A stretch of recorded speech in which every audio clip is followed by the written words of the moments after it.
Всем привет, друзья! Сегодня мы решили приготовить нереально простое блюдо, которое сможет приготовить каждый из вас, а именно пиццу в микроволновке. Для этого нам понадобится лаваш, колбаса, зелень, помидор, кетчуп и сыр. Итак, начнем. С помощью тарелки вырезать круг, смазать лаваш кетчупом, снять пленку с колбасы, а затем нарезать ее.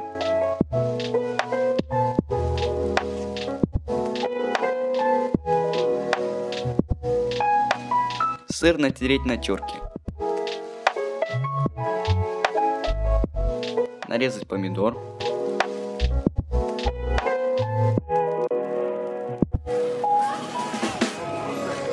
Выложить колбасу на нашу пиццу.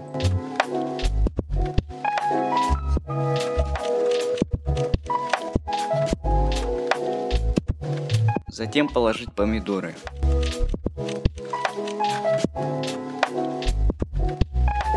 После укладываем на подготовленный лаваш колбасу, помидоры и посыпаем тертым сыром.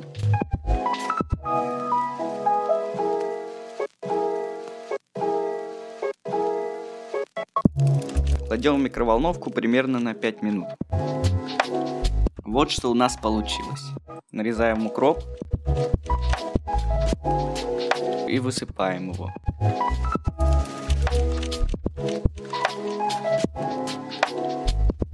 Затем все то же самое с петрушкой. Ну вот, ваша пицца готова. Наслаждайтесь. Для приготовления этой пиццы ушло примерно 7 минут и 50 рублей.